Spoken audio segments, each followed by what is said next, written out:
Wabarakatuh. Alhamdulillah wassalatu wassalamu ala Rasulillah Muhammad ibn Abdullah wa ala alihi wa ashabihi wa man tabi'alah la haula wa la quwata illa billah. Yang sama-sama kita hormati dosen kita Ustaz Dr. Zakaria Husin Lubis, juga rekan-rekan semuanya. Siang hari ini insya Allah kami bertiga, ada Ustadz Fajar Budianto. Gimana, sehat? Siap-siap Ustaz, hadir. Ustadz Taufik Fadlah, juga saya sendiri akan mempresentasikan salah satu materi tentang penelitian tafsir perbandingan muqaranah. Insya Allah akan diawali oleh Ustadz Taufik dulu, eh, materi awal, kemudian nanti dilanjut sama Ustadz Fajar, dan diakhiri dengan saya. Tafadhol, silakan Ustadz Taufik.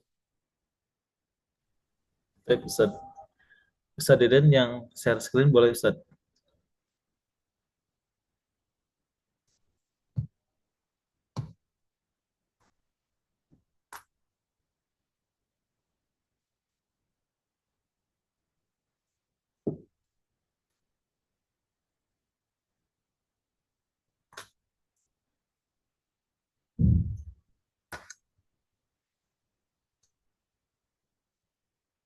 Sudah bisa share screen, Ustaz?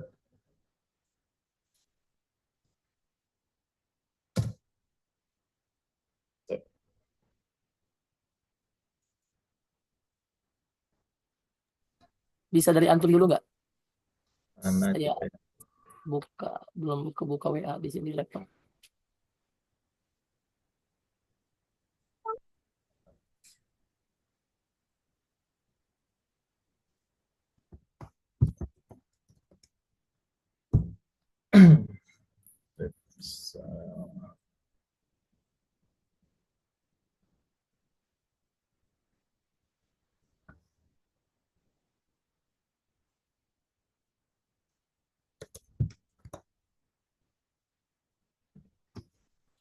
Saya izin share screen. Baik, apakah terlihat semuanya? Sudah, oke, udah tampil. Bismillahirrahmanirrahim. Alhamdulillahirrahmanirrahim. Hamdan wa syukran lillah amma ba'du. Baik teman-teman yang dirahmati oleh Allah Subhanahu wa taala, hari ini kita akan lanjutkan pembahasan kita tentang penelitian tafsir perbandingan. Saya tampilkan penuh. Dan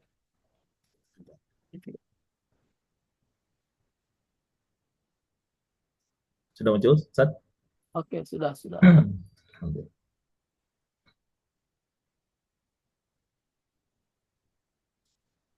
Sebagai prolog, bahwasanya Al-Quran sebagai wahyu terakhir Allah Subhanahu wa Ta'ala dan sumber utama ajaran Islam menyimpan makna yang dalam dan kompleks, baik dalam konteks universal maupun kontekstual.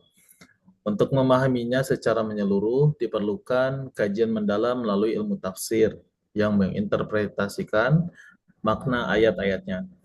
Seiring berkembangnya sejarah Islam dan munculnya berbagai mazhab serta aliran intelektual, tafsir pun turut berkembang, menciptakan berbagai perspektif dalam menafsirkan Al-Quran. Salah satu cabang penting adalah tafsir perbandingan, yang membantu kita memahami perbedaan dan persamaan dalam penafsiran, serta menganalisis faktor-faktor yang mempengaruhi perbedaan tersebut.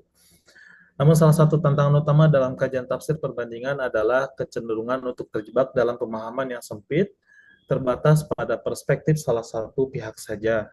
Hal ini sering menghalangi pemahaman yang lebih holistik atau menyeluruh terhadap tafsir Al-Quran itu sendiri, dan dapat menimbulkan ketegangan di kalangan umat Islam atau dengan agama lain. Oleh karena itu, pentingnya tafsir pembandingan sangatlah jelas karena ia membuka ruang bagi pemahaman yang lebih luas dan inklusif. Kajian ini tidak hanya membandingkan teks tafsir, tetapi juga mengkaji metodologi yang digunakan oleh para mufassir sambil mempertimbangkan konteks sejarah, sosial, budaya yang membentuk setiap penafsiran. Adapun materi pembahasan pada pertemuan kali ini kita bagi menjadi 5 bab. Bab pertama adalah pengertian tafsir perbandingan, bab 1 dan bab 2 akan saya jelaskan, dan sejarah perkembangan tafsir perbandingan. Baik, kita masuk ke dalam bab yang pertama, pengertian tafsir perbandingan. Sebelum masuk ke dalam apa itu tafsir perbandingan, mari kita pahami terlebih dahulu apa itu definisi tafsir, agar kita mendapatkan pemahaman yang utuh. Tafsir secara etimologis berasal dari kata fasaro yufassiru tafsiran, yang berarti memberikan keterangan atau penjelasan. Hal ini juga tercermin dalam salah satu ayat Al-Quran, di dalam surat Al-Furqan ayat 33, wala ya'tunaka bimatsalin illa ji'naka bil haqqi wa ahsanu tafsira. Tidaklah orang-orang kafir itu datang kepadamu membawa sesuatu yang ganjil, melainkan kami datangkan kepadamu sesuatu yang benar yang paling baik penjelasannya. Kata fasaro merupakan bentuk muta'adi dari kata kerja fasaro yufassiru fasran, yang berarti memberikan penjelasan atau pengungkapan makna yang tersembunyi. Dengan demikian, tafsir berarti untuk upaya untuk mengungkapkan atau menjelaskan maksud yang tersembunyi dari sebuah kata atau kalimat yang sulit dimengerti. Hal ini bertujuan untuk menyinari makna yang terkandung dalam lafaz yang kurang jelas ataupun ambigu. Adapun tafsir perbandingan atau bisa disebut juga muqaranah atau muqaran secara etimologi berasal dari kata qarana yaqrinu qarnan, yang memiliki arti dasar menghubungkan atau menyambung. Kata ini menggambarkan hubungan antara dua hal yang saling keterkaitan atau berdampingan. Dalam bentuk yang lebih spesifik, kata ini berkembang menjadi qarana yuqarinu muqaranatan, yang berarti menyertai dan menemani, atau mempertemukan dua hal secara bersamaan untuk dibandingkan. Dalam tata bahasa Arab, kata ini mengikuti pola fa'ala yufa'ilu mufa'alatan, yang digunakan untuk menggambarkan hubungan saling atau kerjasama antara dua pihak. Pola ini menunjukkan bahwa kedua hal yang dibandingkan bukan hanya ditempatkan berdampingan, tetapi saling berinteraksi dan memperkuat makna masing-masing. Ketika kita membandingkan dua hal, keduanya saling mengaktualisasikan atau memperjelas makna yang dimilikinya. Selanjutnya adalah sejarah dan perkembangan tafsir perbandingan. Ini menarik. Perbandingan ataupun muqaranah dijadikan sebagai metode atau cara tafsir didasarkan atas beberapa aspek. Aspek yang pertama adalah aspek teologis. Lalu yang kedua adalah aspek yuridis. Yang ketiga adalah aspek historis. Yang keempat adalah aspek kebutuhan. Apa itu aspek teologis? Aspek teologis adalah aspek teologis dari muqaranah merujuk pada penjelasan yang bersifat ilahiyah, yang menunjukkan adanya pengesahan atau validasi dari Tuhan terhadap suatu hal. Adapun aspek yuridis merujuk pada perspektif hukum yang mendasari pemikiran komparatif atau muqaranah. Sedangkan aspek historis melihat metode komparasi dari perspektif sejarah di mana penerapannya merupakan bagian dari pengalaman nyata dan pengalaman yang dilakukan oleh Rasulullah SAW. Dan yang keempat, aspek kebutuhan. Metode komparasi menjadi alat yang sangat dibutuhkan untuk menentukan suatu pilihan terbaik dari sekian banyak opsi yang tersedia. Adapun sejarah tafsir muqaranah atau perbandingan dari masa ke masa, ternyata metode perbandingan ini sudah digunakan atau dipakai juga semenjak daripada zaman Nabi Muhammad SAW, lalu berlanjut kepada zaman para sahabat, lanjut kepada zaman tabi'in, dan seterusnya sampai akhirnya kepada kita di zaman modern ini.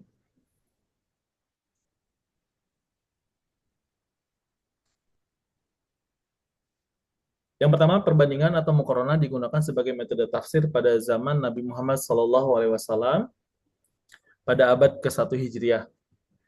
Metode perbandingan atau muqaranah telah digunakan sejak zaman Nabi Muhammad SAW untuk memperjelas makna ayat-ayat Al-Quran, seperti saat beliau menjelaskan kondisi surga dan neraka, misalnya dalam menjelaskan penderitaan penghuni neraka, Quran Surat Ibrahim, ayat 16-17.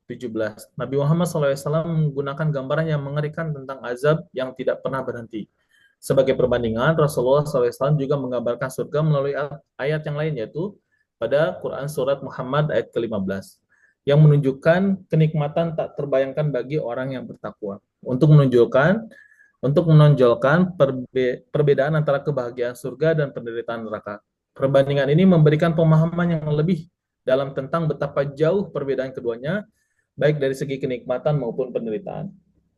Rasulullah SAW semakin memperjelas perbandingan ini dengan ayat lain, yaitu pada surat Al-Kahf ayat ke-29, yang menggambarkan siksaan bagi orang-orang yang zalim dengan cairan yang panas seperti besi yang mendidih yang akan menghanguskan wajah mereka.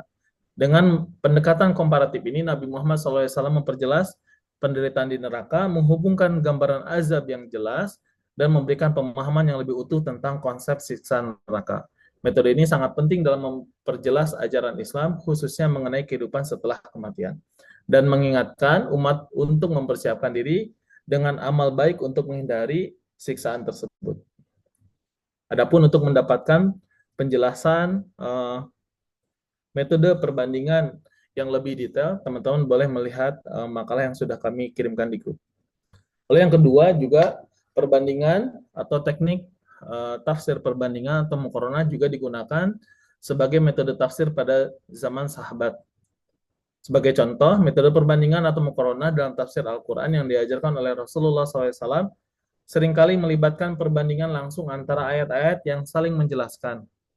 Pada masa sahabat, pendekatan ini semakin berkembang dengan para sahabat menggunakan metode komparatif untuk memahami ayat-ayat Al-Quran.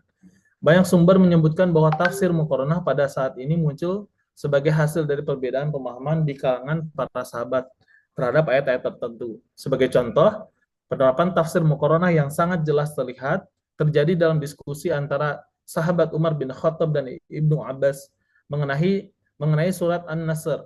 Ketika membahas ayat pertama dari surat ini, yang berbunyi artinya apabila telah datang pertolongan Allah dan kemenangan, maka para sahabat pada umumnya memahami sebagai ajakan untuk memuji dan memohon ampun kepada Allah Subhanahu wa taala.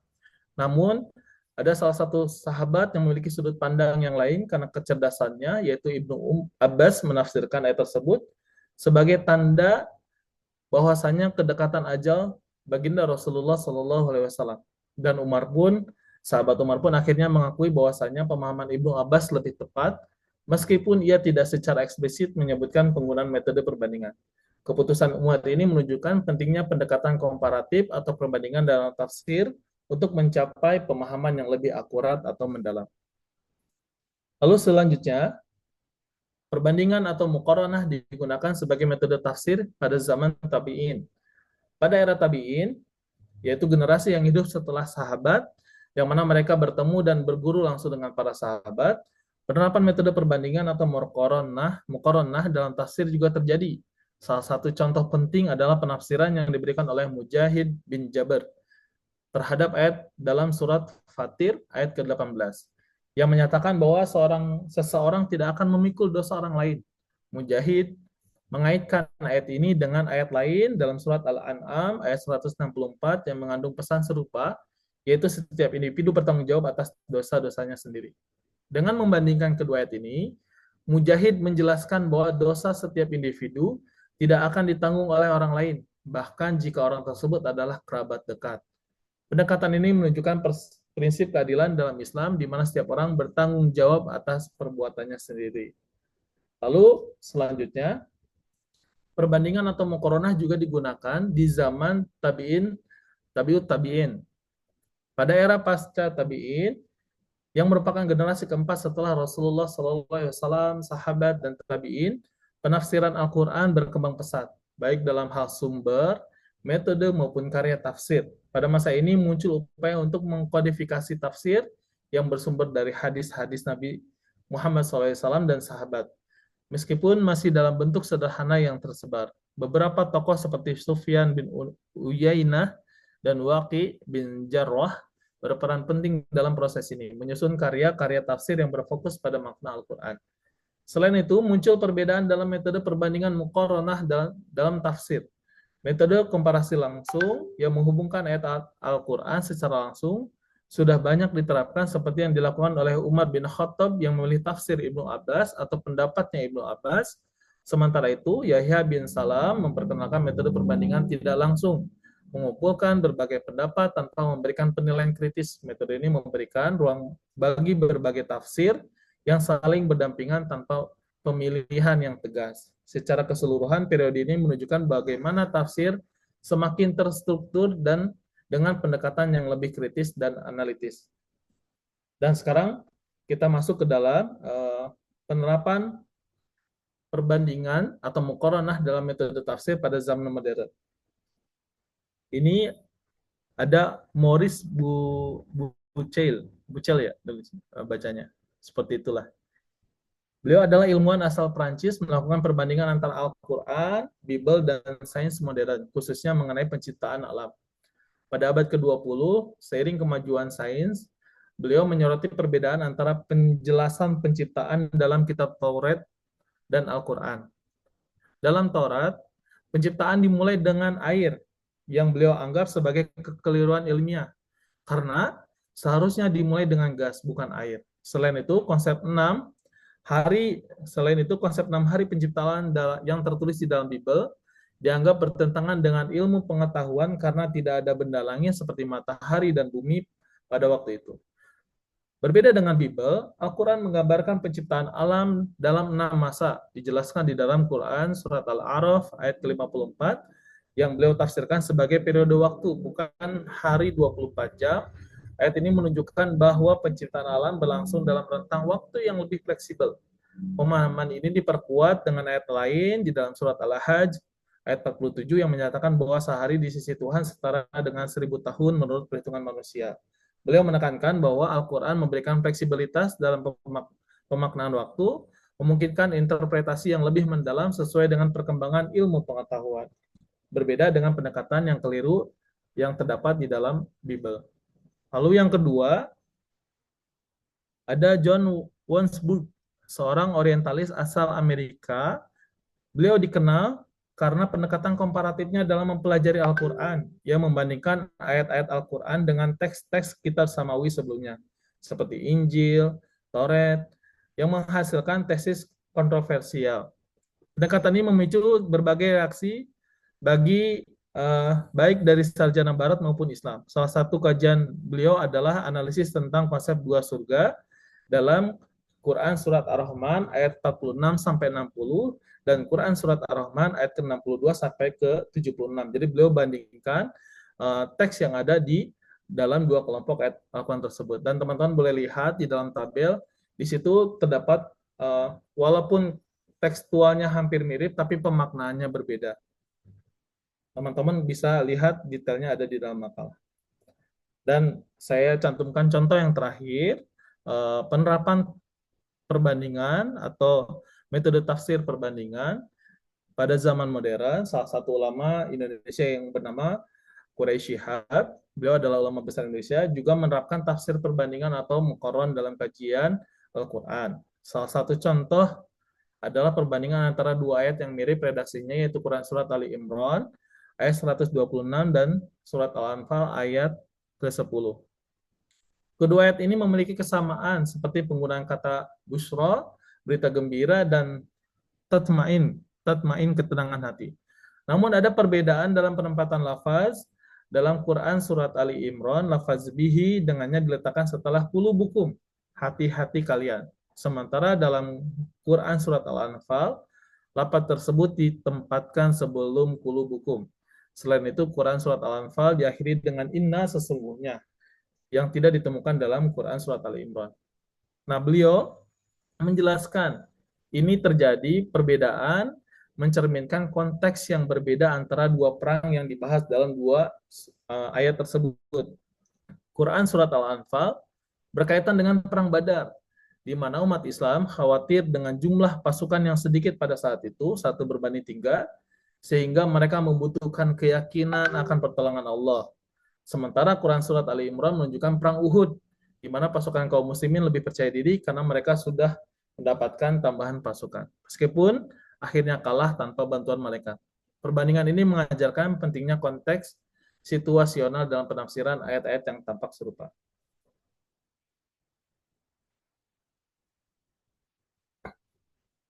Baik, selanjutnya insya Allah akan disampaikan oleh Ustadz Fajar Budianto. Mangga Ustadz. Baik, terima kasih Ustaz. Saya coba lanjutkan terkait tafsir perbandingan. Jadi tafsir perbandingan, saya coba mengulang sedikit lagi ya, Ustaz, mohon izin.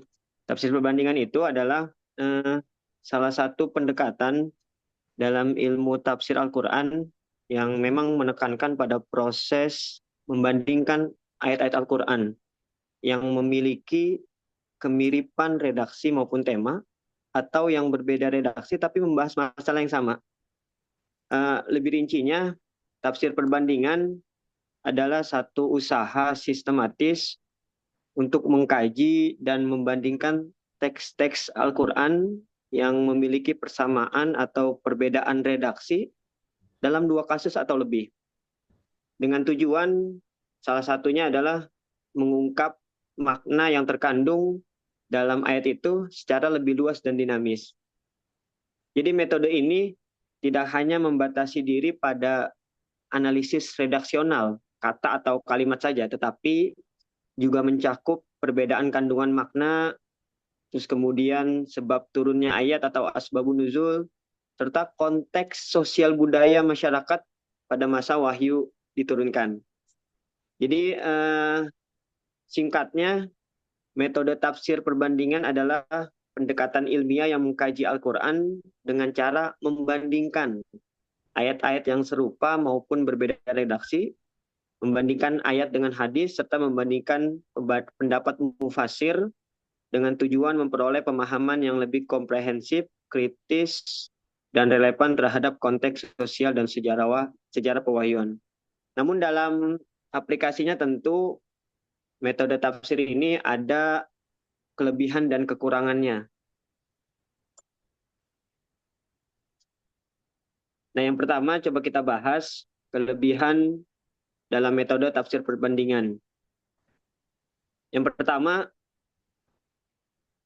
kelebihan yang bisa didapat dari metode tafsir perbandingan adalah bahwa metode ini memberikan wawasan penafsiran yang luas dan mendalam.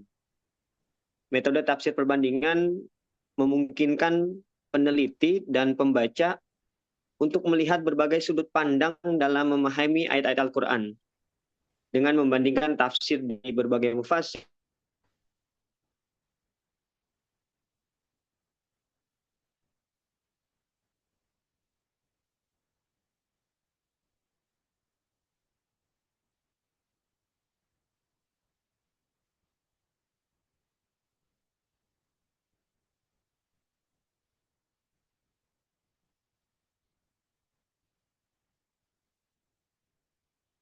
memberikan berbagai interpretasi yang muncul dalam konteks sejarah, budaya, dan sosial yang berbeda.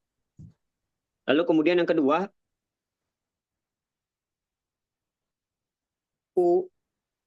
perbedaan dan kontradiksi. Dalam teks Al-Quran dan hadis tentunya atau makna yang tampak positif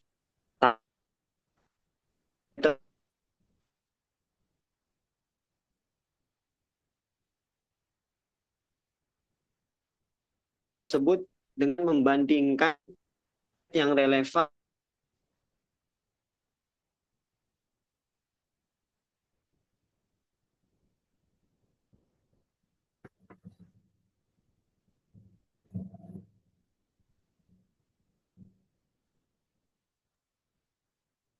Terus putus, Ustaz Fajar.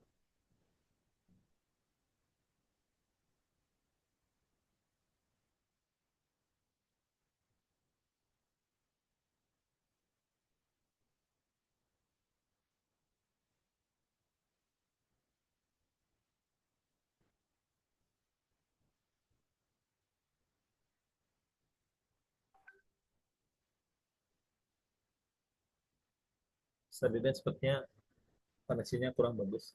Ustadz Fajar.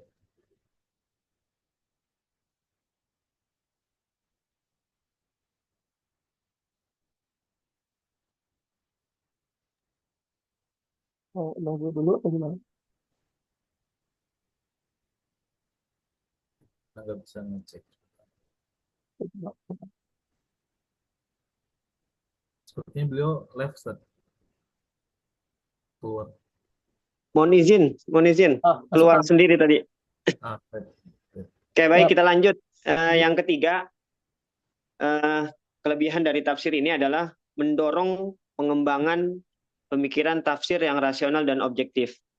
Jadi metode ini menstimulasi mufasir untuk bersikap kritis dan objektif dalam menilai berbagai tafsir yang ada. Dengan membandingkan argumen, kemudian melakukan pendekatan yang berbeda. Jadi mufasir ini kemudian bisa memilih tafsir yang paling logis dan sesuai dengan konteks akhir zaman. Nah, kemudian pendekatan ini sangat penting dalam menghadapi tantangan modernisasi dan dinamika sosial yang memerlukan tafsir yang relevan dan adaptif. Kemudian keempat, memudahkan mufasir untuk mengetahui berbagai pendapat tentang suatu ayat. Jadi metode ini sangat membantu bagi mereka yang ingin memahami beragam pendapat tentang satu ayat atau tema tertentu. Dengan mengkaji berbagai tafsir dan pendapat mufasir, pembaca nantinya dapat memperoleh gambaran yang komprehensif tentang bagaimana ayat tersebut dipahami dalam berbagai konteks. Tentunya hal ini ke depan akan memperkaya wawasan dan menghindarkan dari pemahaman yang sempit dan parsial. Kemudian yang kelima, kelebihan dari metode tafsir Muqarron ini menghindari sikap fanatisme dan mendorong toleransi. Jadi dengan menampilkan berbagai pendapat dan tafsir, metode ini berharap mampu mengajarkan sikap toleran terhadap perbedaan interpretasi. Sikap ini penting untuk menghindari fanatisme atau ta'assub terhadap satu madhab atau pendapat tertentu. Tafsir perbandingan membuka ruang dialog dan saling menghargai antar pemikir Islam, sehingga memperkuat persatuan dan kerukunan umat. Kemudian yang keenam, kelebihannya adalah mempermudah pemahaman hubungan antar ayat. Jadi metode ini membantu memahami hubungan atau munasabah antar ayat atau antar surat dalam Al-Quran. Dengan membandingkan ayat-ayat yang terkait, mufasir dapat menjelaskan kesinambungan pesan dan tema dalam Al-Quran secara sistematis. Lalu kemudian yang terakhir dari kelebihan tafsir Muqarron ini adalah memperkaya tafsir dengan pendekatan interdisipliner. Dalam prakteknya tentu, metode tafsir perbandingan ini tidak hanya membandingkan teks, tetapi juga mengintegrasikan pendekatan linguistik, histori, sejarah, sosial, dan filosofis. Hal ini memperkaya tafsir dengan wawasan interdisipliner yang membuat tafsir lebih hidup dan relevan dengan berbagai aspek kehidupan manusia. Bahkan metode ini diharapkan memperdalam pemahaman terhadap Al-Quran. Jadi selain memperdalam pemahaman terhadap Al-Quran, metode ini juga nanti mampu menjembatani perbedaan pandangan dan menjadikan tafsir lebih adaptif terhadap perubahan zaman. Itu tadi kelebihan, kemudian selanjutnya adalah kekurangan dari metode tafsir perbandingan. Yang pertama, kekurangannya adalah bahwa metode ini tidak cocok untuk pemula. Jadi di metode tafsir perbandingan ini kita dituntut untuk memiliki pemahaman yang mendalam tentang ilmu tafsir, bahasa Arab, dan konteks sejarah serta sosial budaya yang melatar belakangi ayat-ayat Al-Quran itu turun. Jadi kalau kelemahannya tadi tidak cocok untuk pemula karena memang pemula biasanya kurang memiliki dasar ilmu tafsir yang kuat. Sehingga kompleksitas pembahasan dan banyaknya pendapat yang dibandingkan dapat membingungkan nantinya si pembaca atau mereka yang baru belajar tafsir, sehingga sulit untuk menangkap inti dan alasan perbedaan tafsir yang disajikan. Itu yang pertama. Kemudian yang kedua, kekurangannya adalah memakan waktu dan tenaga yang cukup besar. Proses penelitian dengan metode tafsir perbandingan ini membutuhkan waktu yang cukup lama karena peneliti harus mengkaji berbagai tafsir secara mendalam sebelum melakukan analisis komparatif yang bermakna. Membandingkan dengan berbagai pendapat mufassir, membandingkan dengan ayat dengan ayat, kemudian ayat dengan hadis terkait, dan ini memerlukan ketelitian dan kesabaran. Sehingga metode ini dianggap kurang efisien bagi mereka yang membutuhkan pemahaman secara praktis dan cepat. Kemudian yang ketiga, kekurangannya adalah metode ini berpotensi membingungkan bagi pembaca awam. Kenapa membingungkan? Karena dalam metode ini begitu banyak perbedaan pendapat dan tafsir yang disajikan dalam metode ini. Sehingga pembaca awam itu merasa bingung dan kesulitan menentukan tafsir mana yang paling tepat atau relevan untuk kita sajikan. Bahkan jika tanpa bimbingan yang memadai, pembaca bisa saja mengalami kebingungan dan bahkan salah paham terhadap makna ayat, terutama jika tidak memahami latar belakang atau metodologi masing-masing tafsir. Kemudian yang keempat, kurang tepat untuk menjawab permasalahan sosial kontemporer secara langsung. Metode tafsir perbandingan yang disajikan biasanya menitik beratkan pada kajian komparatif antar tafsir dan sumber klasik, sehingga kurang fokus pada pemecahan masalah sosial dan keilmuan yang aktual dan kompleks di masyarakat modern. Hal ini membuat metode ini kurang efektif jika digunakan sebagai satu-satunya pendekatan untuk menjawab tantangan kontemporer yang memerlukan solusi aplikatif dan kontekstual.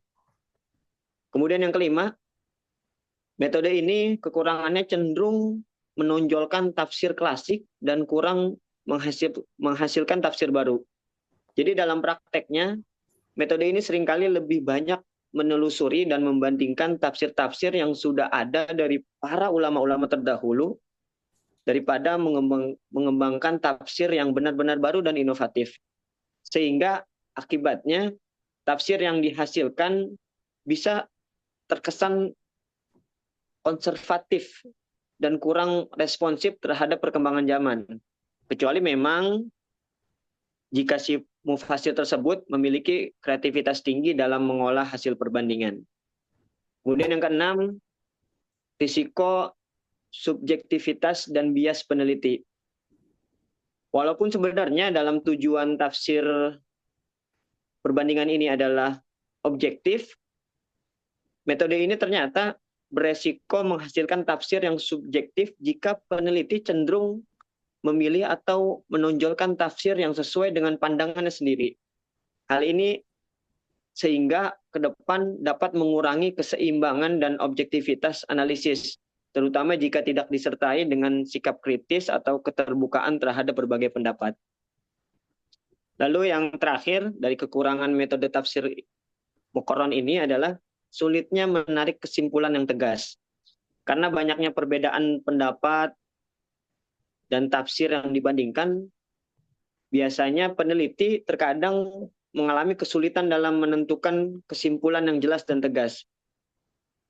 Hal ini bisa mengurangi efektivitas metode jika tidak disertai analisis kritis yang mendalam dan kemampuan sintesis yang baik untuk merangkum hasil perbandingan secara koheren.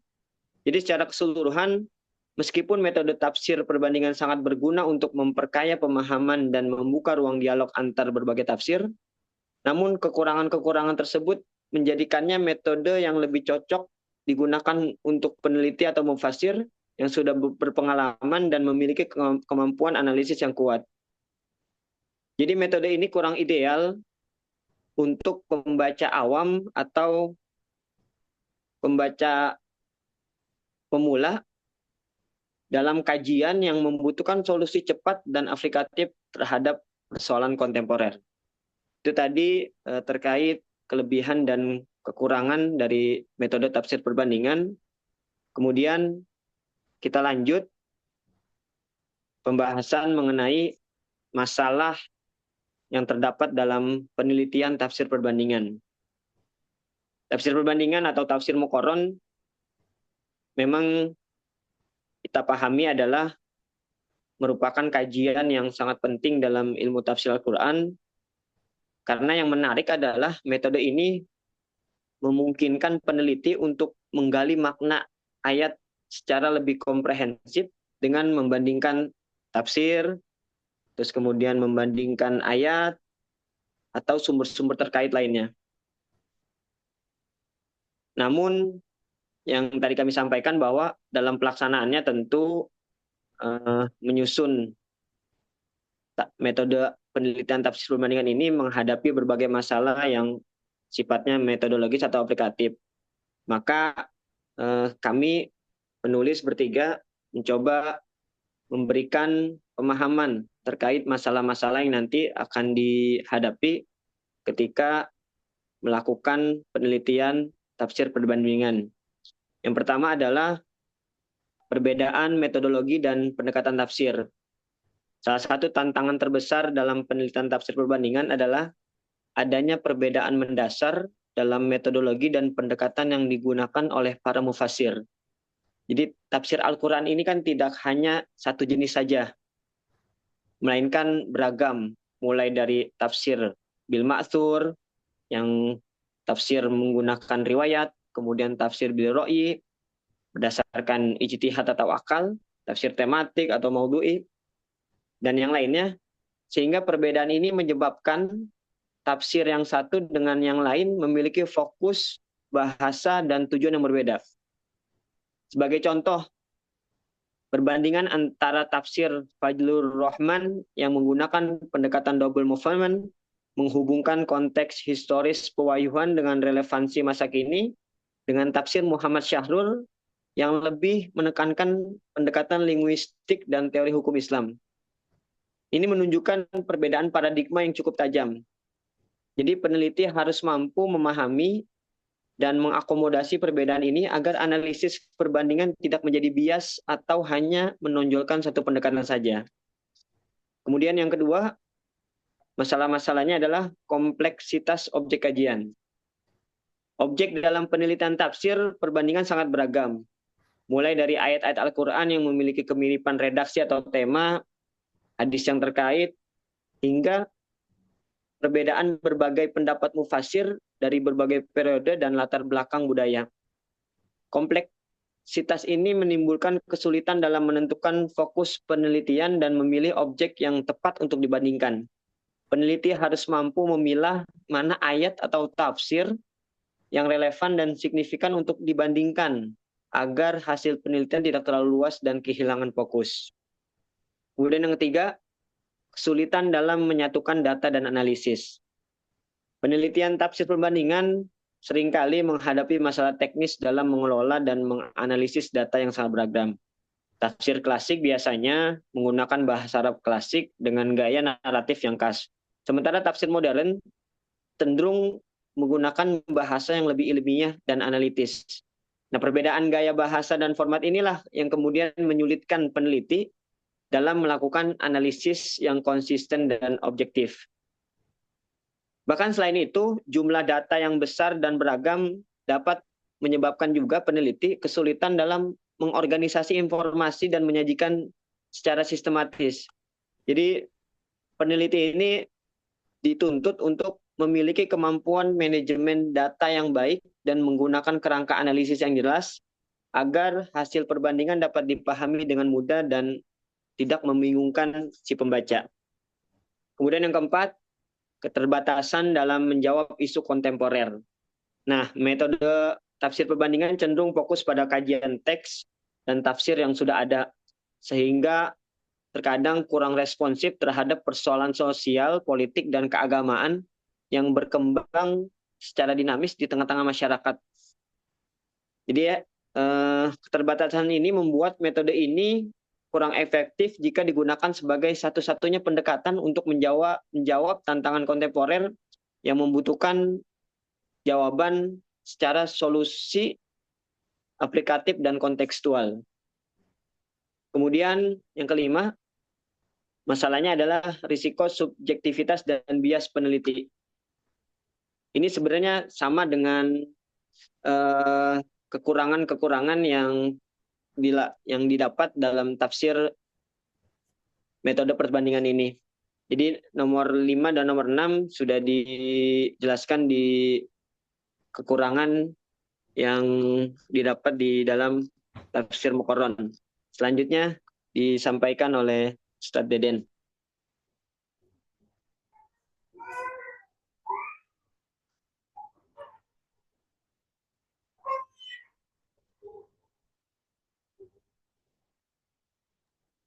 Bismillah. Baik, terima kasih. Selanjutnya terkait dengan metode penelitian tafsir dan contohnya.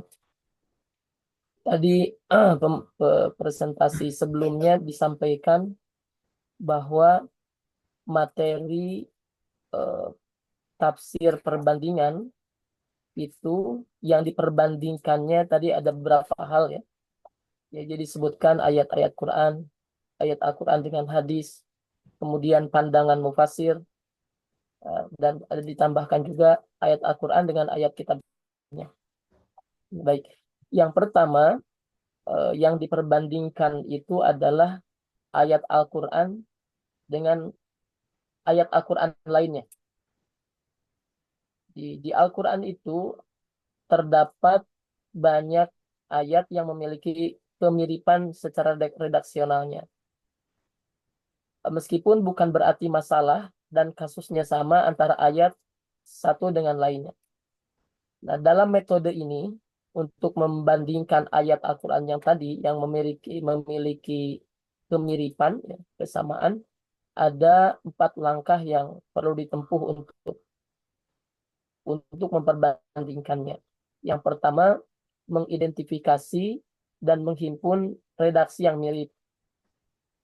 Kemudian membandingkan redaksi yang mirip. Tadi sempat disampaikan oleh pemateri awal, Ustaz Taufik, salah satu contohnya yang disampaikan oleh Quraisy Shihab. Kemudian menganalisis perbedaan yang terkandung di dalam redaksi yang mirip.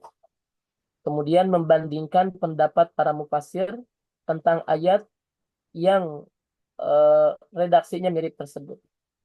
Metode perbandingan ini membantu mengungkap maksud atau tujuan sebenarnya yang terkandung dalam suatu ayat yang memiliki kemiripan redaksi tersebut. Karena tentunya di balik ayat-ayat yang mirip tersebut terkandung hikmah yang berbeda-beda dari Allah Subhanahu wa taala. Yang kedua, yang diperbandingkan itu adalah ayat Al-Qur'an dengan hadis. Ayat Al-Qur'an dengan hadis yang isinya tampak kontradiktif. Terkadang ditemukan ayat-ayat Al-Quran yang terlihat seolah bertentangan dengan hadis, sehingga perlu dibandingkan dan dikompromikan. Nah, untuk itu ada beberapa cara yang harus diterapkan dalam proses perbandingan ini. Yang pertama, menentukan nilai hadisnya. Ditentukan hadisnya yang akan diperbandingkan itu sendiri. Hadisnya tentu harus hadis yang sahih. Hadis yang doif tidak diperbandingkan karena di samping nilai otentitasnya rendah, dia justru semakin tertolak karena pertentangan dengan ayat Al-Quran. Jadi dipastikan yang akan dibandingkan ini adalah hadis-hadis yang sahih. Yang kedua, membandingkan dan menganalisis pertentangan yang dijumpai di dalam kedua redaksi. Dianalisis dan dibandingkan apa saja pertentangan dari ayat dan hadis tersebut. Kemudian yang selanjutnya membandingkan pendapat para ulama tafsir dan menafsirkan ayat dan hadis tersebut. Dan terakhir pendapat ulama tafsir satu dengan yang lainnya. Kemudian yang selanjutnya yang diperbandingkan itu adalah kecenderungan mufasir atau pandangan mufasir terkait ayat-ayat Al-Quran. Dalam menafsirkan ayat-ayat Al-Quran, para mufasir memiliki kecenderungan tertentu yang dipengaruhi oleh beberapa faktor. baik karena pengaruh spesialisasi keilmuan yang dimilikinya, seperti ataupun madhab atau aliran yang dianutnya. Ada ahli tafsir yang di dalam kitabnya menekankan aspek i'rab, ya, seperti Az-Zamakhsyari. Ada yang menekankan balaghah seperti Abdul Qahar Al-Jurjani dalam Izah Al-Quran dan lainnya. Kemudian ada pula ahli tafsir yang dipengaruhi aliran tertentu dalam ilmu kalam, seperti Az-Zamakhsyari dalam kitab tafsirnya Al-Kasyaf. Beliau menafsirkan ayat-ayat Al-Quran dengan pemahaman Mu'tazilah. Ada juga yang dalam kitab tafsirnya cenderung ke arah filsafat, seperti Imam Fakhrul Razi. Ada pula ahli tafsir yang cenderung oleh madhab fikih, seperti Imam Abdullah Al-Qurtubi. Kemudian banyak kecenderungan yang lainnya. Sehingga dengan demikian, kecenderungan atau penekanan lihat ketika ditelusuri dengan cermat pemikiran dan penafsirannya. Berikut di antara langkah sederhana dalam penelitian metode tafsir pembandingan yang digunakan dalam berbagai pendapat ulama tafsir. Yang pertama, mengumpulkan sejumlah ayat. Ayat-ayatnya dikumpulkan ya, sesuai dengan tema yang sama. Kemudian menampilkan penjelasan para mufassir, baik kalangan salaf atau khalaf, baik tafsir bercorak bil maksur atau bil ra'yi. Setelah ditampilkan dari penjelasan para mufassir, lalu dibandingkan corak tafsir atau kecenderungan para mufassirnya. Dan yang keempat, menjelaskan siapa di antara mufassir yang dipengaruhi secara subjektif oleh thaqafah ilmiah dan madhab yang dimilikinya. Ini yang ketiga. Kemudian yang keempat, ada juga ayat Quran itu tidak diperbandingkan dengan ayat Quran, tapi dibandingkannya dengan kitab suci lain. Nah, perbandingan model seperti ini bermanfaat terutama dalam memperluas wawasan tentang konsep dari kitab lain. Menurut Ar-Rumi, kegunaannya ialah dapat memunculkan kelebihan dan keunggulan Al-Quran daripada kitab-kitab suci lainnya, baik dari segi isi maupun keotentikannya. Juga dapat memperjelas pengertian-pengertian yang terdapat dalam Al-Quran, dan melengkapi keterangan tentang hal-hal yang kebetulan terdapat persamaan Al-Quran dengan pernyataan ayat suci kitab lainnya. Kemudian karya tulis yang termasuk klasifikasi ini merupakan karya tulis kontemporer.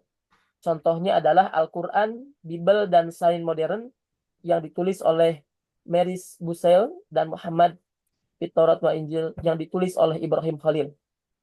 Nah, mekanismenya yaitu dengan mengumpulkan ayat-ayat Al-Quran dengan ayat-ayat kitab lain, lalu dicari persamaan dan perbedaannya, dan kemudian dianalisa dengan cara membandingkan ayat-ayat tersebut. Tapi ada perbedaan ya. Dalam jurnal dalam disertasi rekonstruksi tafsir Muqaron perbandingan, Ustadz Ahmad Muhammad menyampaikan 5 tahapan yang agak modern dari segi istilah ya.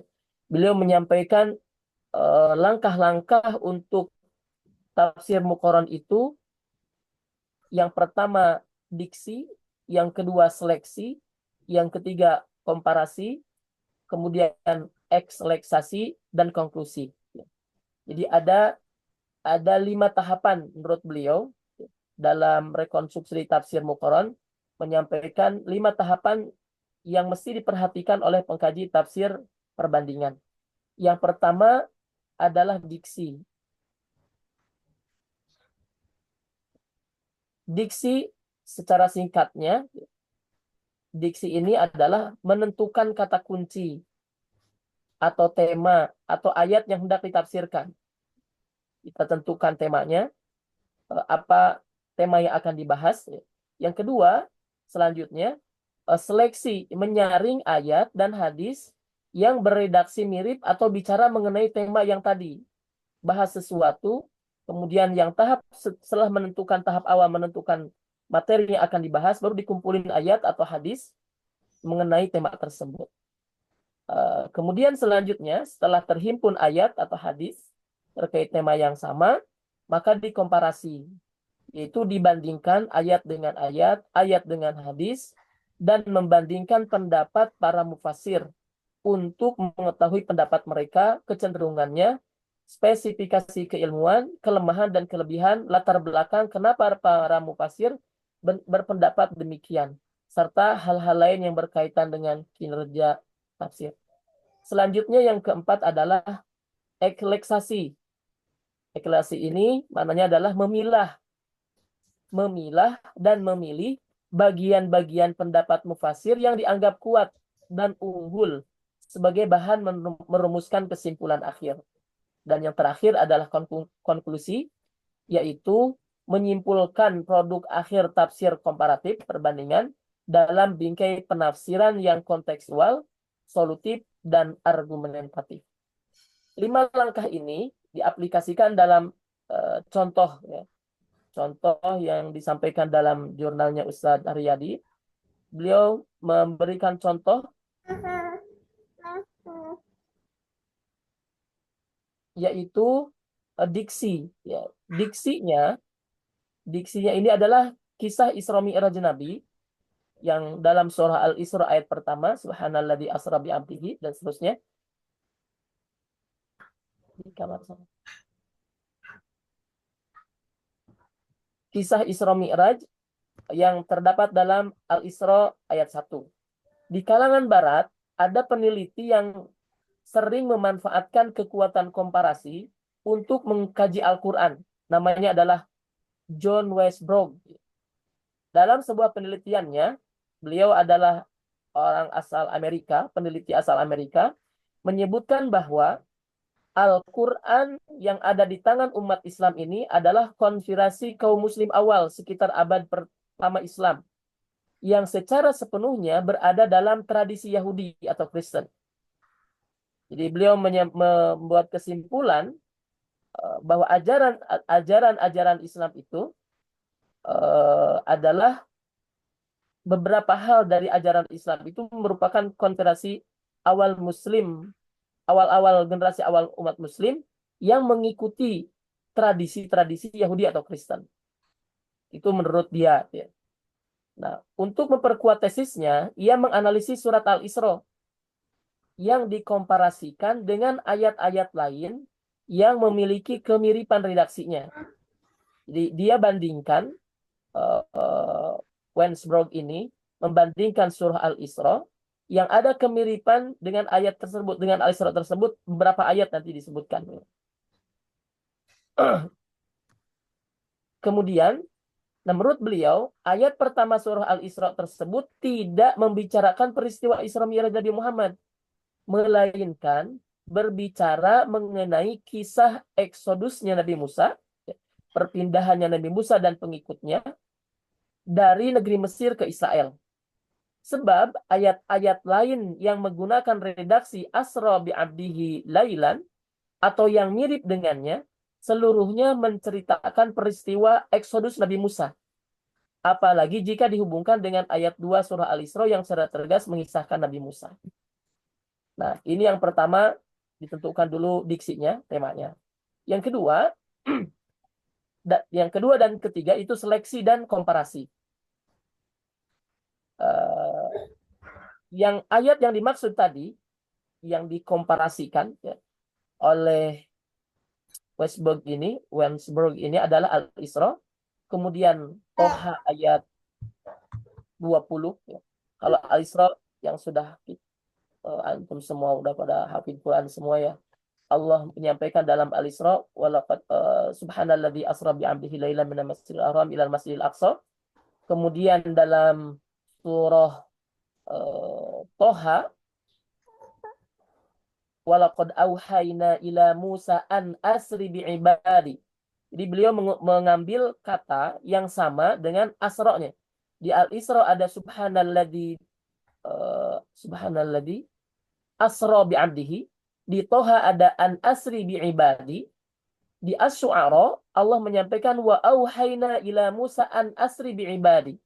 Jadi ada kata-kata yang mirip dari 3 bahkan 4 ayat. Yang terakhir adalah surah Ad-Dukhan dengan redaksi fa asri bi ibadi lailan innakum muttaba'un. Nah, kemudian dalam penafsiran surah Al-Isra menurut Ibnu Abbas, kita komparasikan penafsiran para ulama yang sesungguhnya untuk untuk membantah pernyataan Wensberg tadi yang menyatakan bahwa Al-Isra itu bukan peristiwa Isra Mi'raj. Nah, ketika dikomparasikan, menurut Ibnu Abbas dalam menafsirkan ayat 1 surah Al-Isra, yang diperjalankan Allah itu adalah Nabi Muhammad.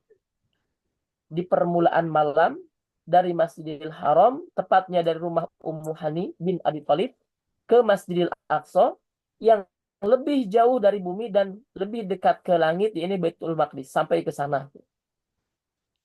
Dan sekelilingnya yang diberkahi. Alladzi barakna haulahu. Kemudian dengan diberkahinya dengan melimpahnya air, pepohonan, buah-buahan.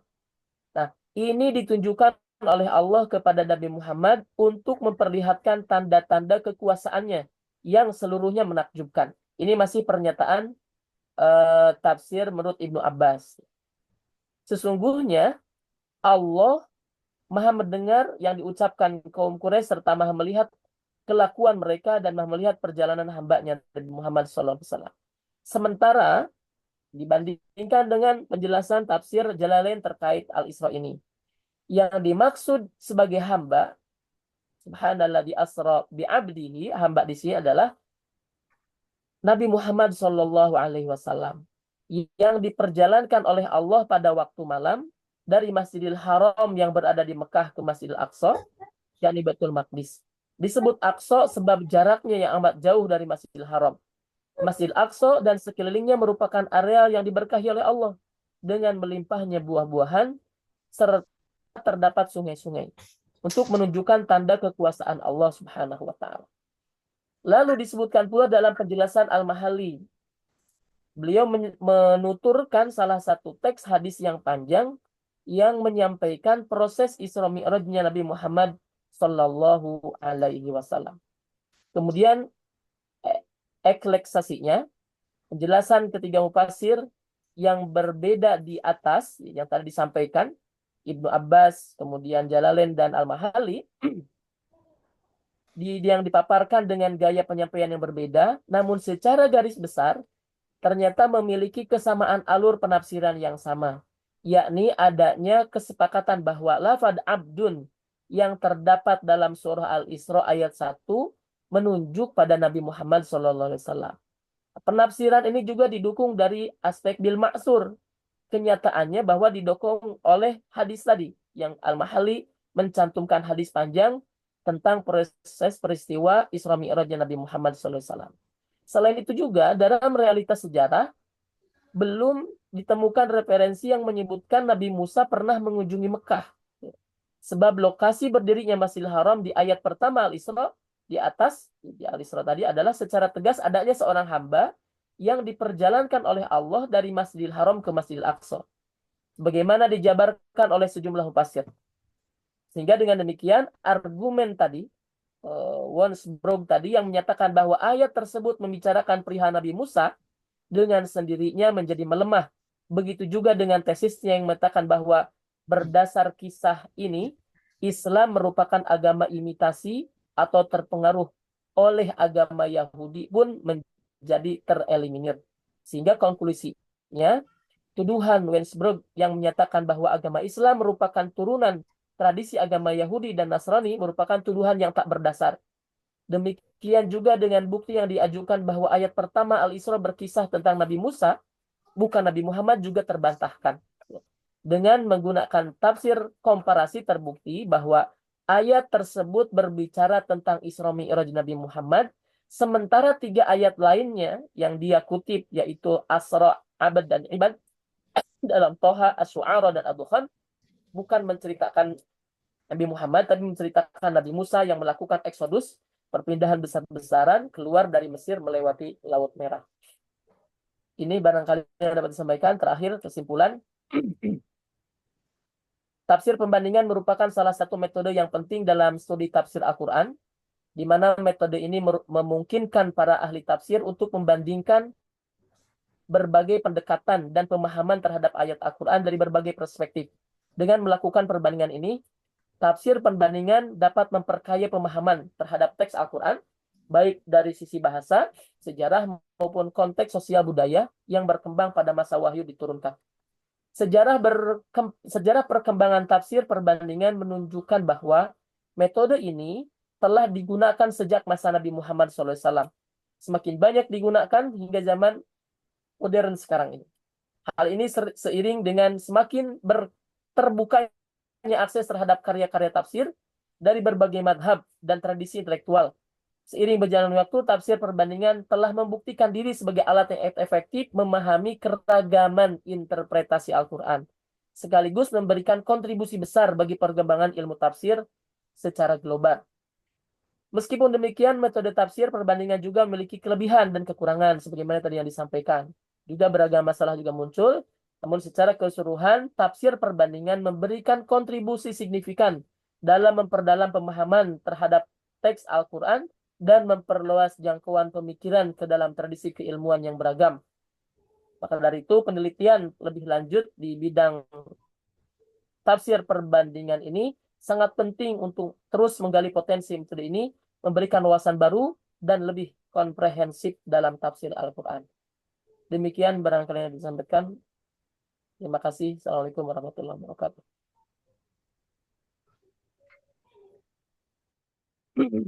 Selanjutnya, barangkali ada yang mau menambahkan.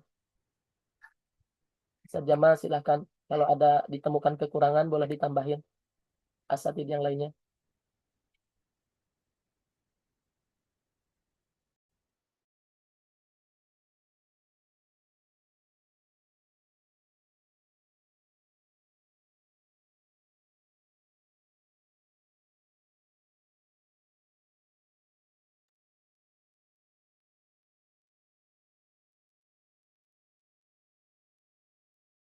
Silahkan, Ustaz Faiz. Silahkan. Kalau ada yang terasa kurang, boleh ditambahin, dikoreksi.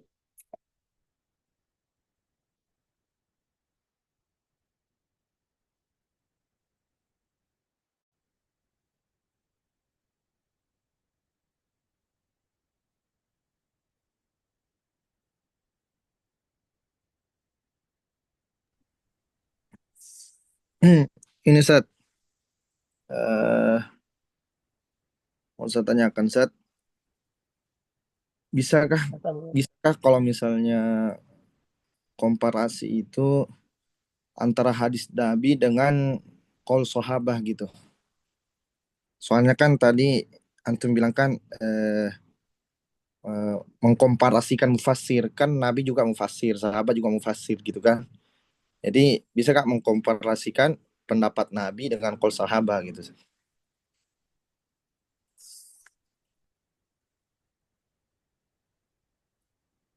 Cukup, Zat? Ya, itu dulu Sat. Baik, terima kasih. Ada pertanyaan? Ya, Ustaz Faiz. Barangkali selama tema awalnya ditentukan dan tadi mengumpulkan tema-tema atau ayat-ayat Al-Quran, kemudian kita mengambil pendapat penafsiran sahabat, tadi juga sudah disampaikan dan kan dalam contoh mengambil penafsirannya Ibnu Abbas, ya. Ibnu Abbas sahabat kan. Secara itu tidak menjadi masalah, ya. Tapi tidak langsung yang dibandingkan itu ayat dengan kaul sahabatnya. Yang dibandingkan itu ayat misalnya dengan ayat, tapi bagaimana pandangan sahabat terkait ayat tersebut. Jadi penafsirannya adalah bagaimana pandangan mufasir akhirnya. Bagaimana pandangan para mufasir atau para sahabat terhadap ayat-ayat ini. Saya rasa tidak menjadi masalah kalau seandainya pandangan mereka terhadap ayat-ayat tertentu tadi. Terus gini Sat, dari penjelasan antum itu, maksudnya kelompok antum, saya menangkapnya itu mirip dengan tafsir tematik gitu kan.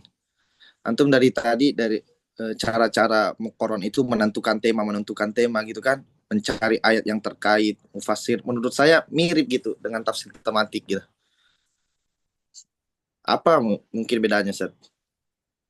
Soalnya antum di beberapa ini kan semua di situ, baik itu Al-Quran dengan Al-Quran, terutama Al-Quran dengan Al-Quran deh.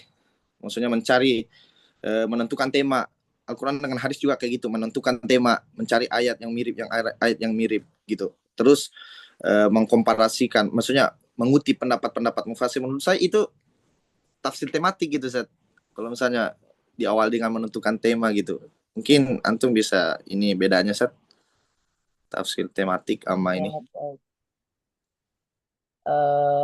Saya rasa beda ya. Banyak beberapa perbedaannya. Misalnya tadi tidak selamanya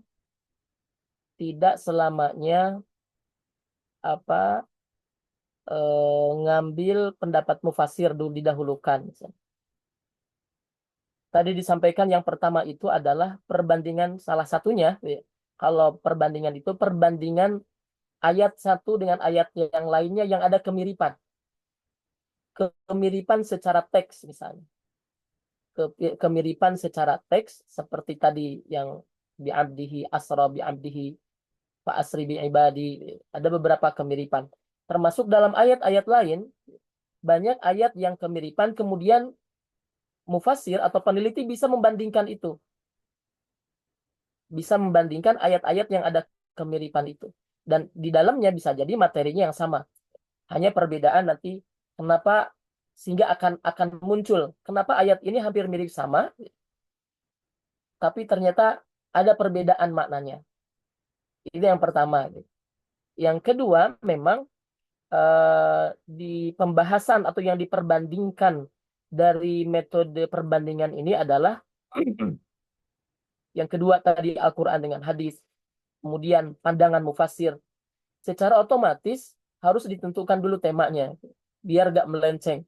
Temanya yang sama, ayat-ayat yang dikumpulkan yang sama, kemudian nanti baru bagaimana pandangan mufasir terkait ayat ini, terkait ayat-ayat ini. Sehingga kita bisa mengklasifikasikan. Tadi sudah disampaikan kan, bagaimana ini, kenapa mufasir ini menjelaskan ini.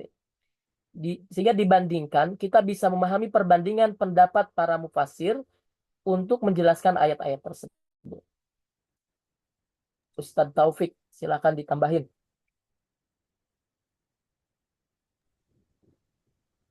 Saya sependapat dengan Ustaz Dede.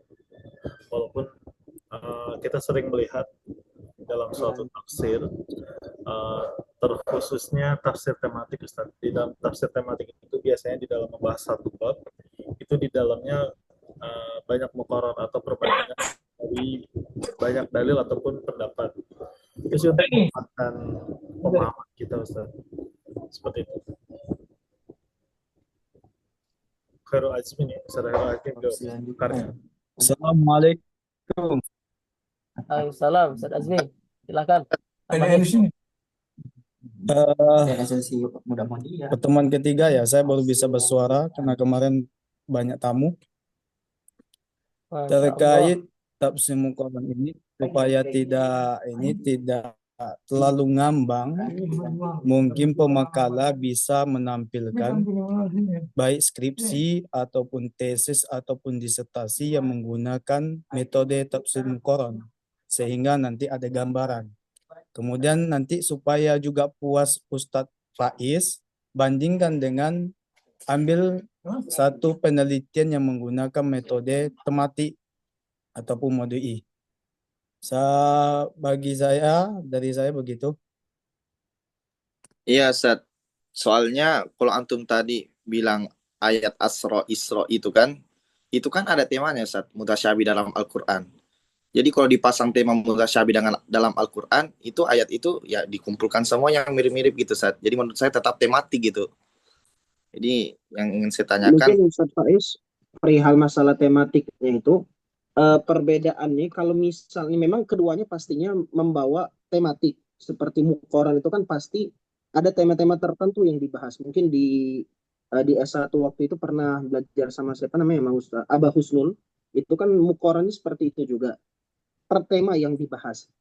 Nah, perbedaan antara tematik saja dengan mukoron, ketika di tematik tidak ada yang namanya membawa perbandingan antar mufasir. Mungkin itu yang saya lihat. Wallahu a'lam.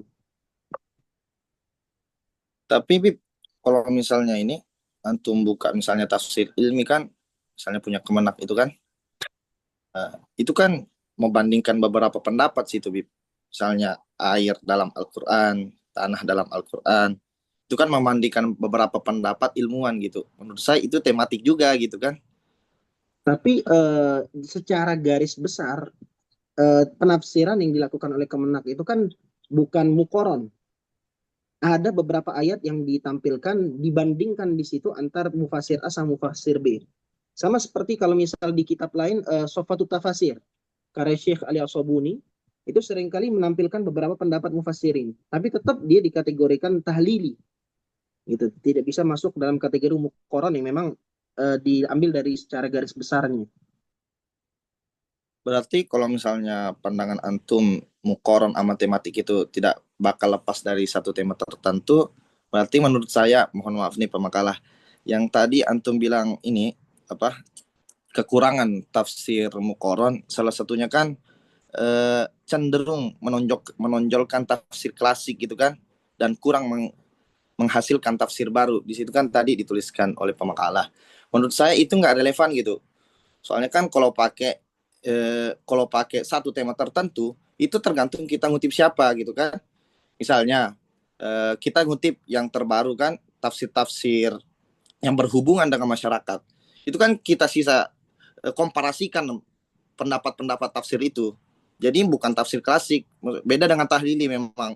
Mungkin cenderung mengulang gitu kan ngutipnya. Tapi kalau tafsir muqarrar menurut saya di sini yang kekurangannya cenderung menonjolkan tafsir klasik itu kurang tepat menurut saya gitu pemakalah. Karena kan tergantung dia kutip siapa kan. Misalnya kita bahas ayat-ayat tentang alam. Kita kan bisa memukoronkan gitu kan, membandingkan pendapat ilmuwan terdahulu dengan ilmuwan sekarang, itu kan mukoron juga gitu. Jadi tetap ada pendapat zaman baru gitu kan. Jadi tidak cenderung klasik, mungkin itu menurut saya. Makanya tadi saya tanyakan perbedaan mukoron dengan tematik, karena di situ mungkin itu yang bisa saya kritisi pemakalan. Terima kasih Ustaz Faiz. Mau ditanggapi Ustaz Fajar terkait kelemahan? Iya, emang kita temukan keterangan di salah satu referensi bahwa poinnya adalah cenderung menonjolkan tafsir klasik dan kurang menghasilkan tafsir baru.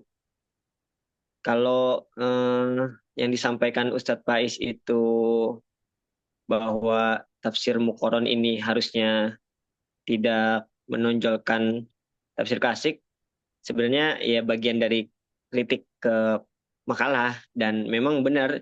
Jadi kalau tadi Ustadz Faiz bilang misalkan bahas tentang alam, jadi ilmuwan klasik dengan ilmuwan modern harus diperbandingkan. Sedangkan di sini kan kelemahannya adalah kekurangannya cenderung menonjolkan tafsir klasik. Ya harusnya memang dalam tafsir muqarron ini tafsir modern pun harusnya tetap bisa kita sajikan kepada pembaca ataupun kepada orang-orang yang memang ingin meneliti gitu. Jadi bagian dari kritis ini Ustaz Deden bisa kita terima dan bisa kita revisi, atau teman-teman gimana tanggapannya? Ya, Dan juga. itu kan tadi kan ada pemakalah tadi menyajikan ada lima langkah tuh untuk mengutip disertasi siapa Ustaz tadi antum di Ustaz Deden tuh 5 langkah. Rekonstruksi tafsir perbandingan muqarrar. Ya sebenarnya sih beda ya, muqarrar sama tematik itu beda. Cuma kan untuk mempersempit masalah, memang urutan yang pertama adalah memilih redaksi dulu, kan gitu. Redaksi dipilih, kemudian tujuan redaksi dipilih itu kan agar membandingkan ya tafsirnya itu spesifik tidak luas, tidak meluas kan gitu. Jadi yang dimaksud pemengkalah. Jadi kalau dibilang kok sama, saya rasa beda lah ya. Saya rasa beda. Beda pasti. Adapun tafsir Kemenak itu mengambil kutip, kan kita lagi bicara metode ini sebenarnya, bukan masalah tafsirnya. Metode bagaimana nanti kita membuat tesis pakai eh, apa namanya metode Perbandingan. koron begitu, bukan untuk menafsirkan. Adapun Kemenak itu memang sudah tafsir gitu. Saya rasa Dan juga kalau dibilang mukoron adalah sebuah penafsiran yang tidak bisa membawa sesuatu yang baru, maaf, mungkin metode mukoron yang diambil itu sesuatu yang keliru. Karena ya apalah artinya kalau dia cuma membandingkan tanpa mengomentari atau memberikan sebuah gagasan yang baru atas apa yang telah dia mukoronkan. Jadi kalau misalnya Ustaz Fajar tadi mengatakan bahwasannya memang tidak bisa mendatangkan yang baru, saya rasa bisa. Iya, Bisa Ustadz, jadi kayaknya iya Bib, terkadang menguatkan pendapat atau bahkan dia mengkritisi pemukoran yang ada. Memperkuat juga mungkin bukan mendatangkan yang baru juga, Ustaz. Tapi kan memperkuat argumen dia, misal seperti saya ketika membahas masalah child free, saya beberapa mengambil pendapat tafsir-tafsir. Ketika di ayat apa namanya ayat yang tentang orang jahiliyah yang ngebunuh anak ketika dia masih dalam kandungannya. Itu untuk menguatkan argumen saya, tapi tetap di situ saya akan menambahkan hal-hal yang baru seperti membawakan hadis atau juga memaknainya dengan pandangan yang baru, mengikuti dari apa yang dikatakan oleh Raghib Al-Asfahani dalam kitab Gharib fi Mufradatil Quran. Jadi bukan berarti dia emang nggak bisa membawa yang baru, pasti bisa membawa yang baru. Ustaz Fajar mau dikomentari?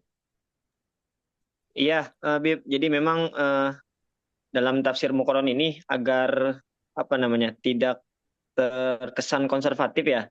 Makanya memang salah satunya tadi diantaranya adalah si mufasir ini memang dituntut untuk memiliki kreativitas tinggi gitu Bib dalam mengolah hasil perbandingan sehingga hasil tafsir yang baru itu kemudian bisa disajikan oleh si mufasir ini. Baik, karena memang itu tujuan Mukoron saya rasa. Iya, gini, soalnya Benar. alasan saya mengkritisi pemakalan, mohon maaf, karena minggu lalu kan tafsir tematik, itu kan, saya rasa agak mirip gitu menentukan tema dahulu. Di situ tafsir tematik kelebihannya justru cocok dengan zaman modern. Nah, ini saya rasa agak mirip, tapi kok malah bertentangan, dia jadi kekurangan gitu, nggak cocok untuk zaman modern, justru klasik gitu. Jadi itu yang buat saya mengkritisi. Mungkin itu. Kalau tadi apa dalam jurnalnya Ustadz Haryadi itu justru dengan tafsir perbandingan itu harapannya beliau lebih lebih ini lagi ya, lebih bisa memunculkan penafsiran yang solutif dan argumentatif. Jadi tadi kalau istilahnya Habib itu pandangan-pandangan baru ya. Jadi ada yang ketika konklusinya bukan hanya membandingkan asal membandingkan, tapi ketika hasil dari perbandingan itu menghasilkan sesuatu yang solutif dan argumentatif yang tadi mungkin bukan bisa pandangan baru ya, atau himpunan bagaimana memperkaya wawasan baru. Ternyata mufasir pun tadi banyak pandangan terhadap sesuatu hal yang pendapatnya terkait Al-Quran ini. Kan kalau misalnya ya tiap ada teori yang ditemukan kan itu sebenarnya ya bisa terus gitu dimukoronkan gitu kan. Ada teori baru dimukoronkan lagi, ada teori baru dimukoronkan dengan pendapat yang lama. Jadi sangat justru cocok gitu dengan zaman sekarang saya rasa gitu kan. Karena ada penemuan baru nih ya, dibandingkan penemuan AI ada dibandingkan dengan sebelum AI gitu kan. Jadi tergantung ininya, tergantung ngutipnya siapa. Kalau ngutipnya mufasir terdahulu ya memang nggak menghasilkan tafsir yang baru gitu. Eh, Terima kasih Ustaz Faiz. Jadi catatan. Pertama Ustaz. Ustaz Zakaria, cukup atau masih perlu diskusi? Sudah jam 2:53. Cukup ya? Udah mau habis kayaknya waktunya, Ustaz. Sekarang jam 2 masih. Jam 3 kurang 7 menit. Oke ya. Pertama, contoh-contoh sudah terdapat lah ya di dalam apa? Di dalam makalah tadi. Ya, tafsir perbandingan ini membandingkan kata-kata. Dia harus apa ya? Apple to apple lah. Apple to apple. Maksudnya apple sama apple, kata sama kata. Ya, misal contoh, saya sudah pernah bilang ya kayak hurun ain ya. Hurun in itu, tadi dibahas di makalah tuh. Surah apa tuh? Surah Ar-Rahman itu ya. Hurun in itu bidadari-bidadari yang diperoleh oleh penghuni surga. Nah, kata-kata ini hurun in misalnya ditemukan juga dengan kata-kata di Arab lama ya, Aramaik. Siro, apa judul bukunya? Saya lupa. Ini kata-kata apa ya? Bahasa Aram lah ya. Bahasa Aramaik hurun in itu bukan artinya hanya bidadari, tapi juga bisa dikatakan anggur putih. Nah, itu harus dikaji dia, kata dengan kata. Tema dengan tema, nggak masalah juga tema dengan tema. Kemudian disebutkan tadi di makalah John Wansbro. John Wansbro ini yang apa ya? Memberi warna yang sangat berwarna sekali dalam penelitian perbandingan ya. Karena dialah orang pertama kali yang apa? Yang membuat suatu kelompok ya, kelompok sarjana revisionis. Jadi sarjana revisionis ini adalah kelompok kelanjutan dari apa kalau dulu namanya orientalis ya. Kalau kata-kata orientalis itu sekarang masih ada tapi sudah nggak digunakan lagi dalam apa namanya pembahasan Al-Quran. Orang-orang orientalis itu kan orang-orang Barat yang meneliti oleh orang-orang Timur Tengah dan Islam, tapi itu dulu ya. Nah, sekarang lebih lebih modern lagi mereka mengatasnamakan revisionis. Tokoh utamanya John Wansbro ya, meskipun dimasukkan tadi dalam makalah. Di makalah dijelaskan apa menggambarkan penelitian tentang apa penciptaan alam semesta. Ya. Tapi John Wansbro ini banyak kontroversinya, ya banyak kontroversinya, terutama dalam tafsir Al-Quran ya. Tafsir Al-Quran. Silakanlah kalau mau banyak baca tentang apa John Wasbro itu yang paling berpengaruh mahasiswa Indonesia itu Mun'im Siri ya. Juga pernah diundang di PT IKI, dia banyak terpengaruh juga oleh John Wasbro secara pemikiran ya. Karena apa sarjana revisionis. Tujuan dari sarjana revisionis ini kan merevisi kan. Ya, merevisi kira-kira kata-kata yang dipahami orang-orang Muslim dahulu dengan orang-orang Muslim yang modern. Jadi banyak kata-kata dalam Al-Quran, ya tema-tema yang sentral dalam Al-Quran itu direvisi oleh kelompok revisionis. Jadi ada baiknya juga ya membandingkan mungkin hukum dahulu Islam awal itu dengan hukum yang sekarang. Kira-kira begitu. Jadi membandingkan hukum itu tadi misalnya masa tabi'in dengan masa Rasul misalnya. Itu tidak bisa ya hukum yang ada pada masa Rasul misalnya membandingkan hukum Al-Quran itu ya dengan masa tabi'in itu kan tentu berbeda. Kenapa berbeda? Konteksnya berbeda ya, tokohnya berbeda, kejadiannya berbeda, waktunya berbeda. Mungkin kalau zaman Rasul dengan sahabat masih masih satu apa lah ya, masih satu periode lah, masih bertemu. Tabiin mungkin masih masih apa lah ya, belum terlalu menonjol perbedaannya. Tapi misalnya dari zaman sahabat sampai yang sekarang ini itu sangat panjang sekali perjalanannya kan? Panjang sekali perjalanannya. Abad kelima ya Rasul ya, abad 5 abad 6 itu para sahabat. Tabiin ya sekarang itu sudah abad 20. Nah, ini tentu banyak yang berubah. Sangat banyak yang berubah ya dari segi hukum ya kemudian teknologi-teknologi yang datang belakangan ini merubah semuanya persepsi manusia mindset manusia dalam menafsirkan artinya apa dalam metodologi penelitian Mukoron ini hukum misalnya dibandingkan dengan hukum Nah, dia harus sama ya, objek yang dibandingin harus sama. Jadi kalau misalnya membandingkan si orang mufasir, mufasirnya harus otoritatif di bidangnya. Nah, Quraisy Shihab dibandingkan dengan yang tafsir juga gitu. Kalau sama John Hasbro bisa enggak? Saya rasa enggak bisa ya. Enggak bisa. Jadi harus mufasir dengan mufasir. Kalau John Hasbro misalnya revisionis, bandingkan juga dengan orang-orang revisionis meskipun mereka ini mengkaji tentang tafsir Al-Quran. Jadi harus yang namanya apple to apple ya. Tidak bisa membandingkan misalnya John Hasbro dengan mufasir yang ada di Timur Tengah. Jadi kalau membandingkan mufasir itu ya bandingkanlah orang-orang mufasir yang ada di Timur Tengah. Kalau misalnya orang-orang yang mengkaji Al-Quran dari orang-orang Barat, ya perbandingannya dengan sarjana revisionis atau orientalis dan yang lain-lain lah ya, yang kira-kira variasi dari itu. Saya rasa itu ya yang bisa saya simpulkan. Nah, satu lagi contoh misalnya, yang lagi sekarang viral ini kan eh, masalah apa yang diungkapkan Gubernur Jawa Barat itu tentang apa? Pembatasan pembatasan apa itu? Pembatasan keluarga ya, pembatasan keturunan ya. Apa istilahnya? Istilahnya dalam dalam medis apa? Saya lupa ya. Pembatasan keturunan. Bukan Kak ya seperti KB ya, pembatasan keturunan. Nah, karena melihat fenomena sekarang ya, kita Islam paling terbesar di Indonesia ya. Banyaknya orang Islam di Indonesia ini khususnya ini kan lebih banyak anaknya dibandingkan yang lain. Jadi pemikirannya karena seharusnya dalam ayat apa itu ya, yang tidak boleh membunuh anak-anak kalian karena takut miskin wala taqtulu apa itu? Auladakum khosyatal imlak itu ya, tidak bisa beri makan karena takut miskin misalnya.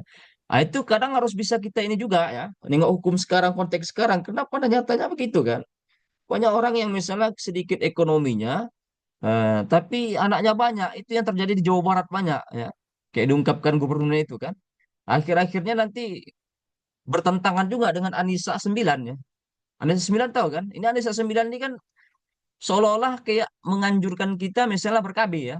Nah, ini kan harus dikaji ulang, dikomparasi lagi ya. Takutlah kalian kalau seandainya lahir keturunan-keturunan kalian itu lemah. Ya lemah mungkin dari segi ilmu. Kenapa nggak bisa begitu? Mungkin gara-gara orang tuanya banyak anak, ya. Kemudian kerjaannya nggak terlalu mapan, tidak disekolahkan sehingga dia tidak memiliki ilmu. Nah, ini harus di apa ya? Perlu di ini juga dikomparasi lagi ya.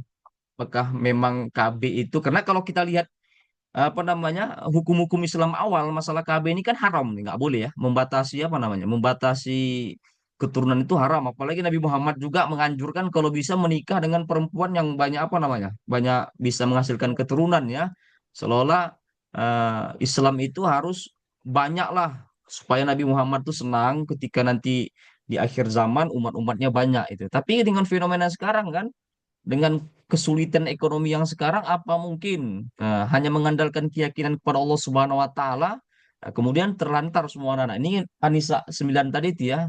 Karena di situ kita harus jeli, takutlah kalian terhadap keturunan kalian kalau seandainya mereka itu lemah. Ya, lemah dari ekonomi, pendidikan dan lain sebagainya. Saya rasa itu ya kesimpulan dari saya. Baik, Silakan Ustaz. di apa? Di closing statement.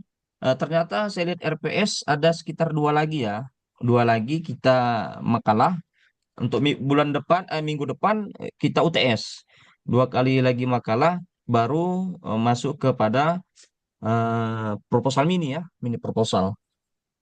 Selesai itu ya, silakan di closing statement. Baik, terima kasih Ustaz Zakaria. Ustaz Taufik, boleh kalimat penutupnya? Alhamdulillah, dari awal sampai di akhir kita sudah belajar bersama tentang tafsir perbandingan ini. Masya Allah, banyak insight yang kita bisa dapatkan. Mudah-mudahan apa yang telah kita dapatkan ini Allah mudahkan untuk bisa mengamalkan. Terima kasih untuk Ustaz Deden Maskur, Ustaz Fajar Budianto, selaku tim yang Masya Allah, dan teman-teman yang dari awal sampai akhir bersedia menyimak kami selaku pemakalah, dan juga Ustaz Zakaria Husain Lubis selaku dosen pembimbing. Dari kami cukupkan sekian. Bila taufiq wal hidayah, wassalamualaikum warahmatullahi wabarakatuh. Waalaikumsalam. Waalaikumsalam warahmatullahi wabarakatuh. Oke, saya live ya. Terima kasih. Ustaz.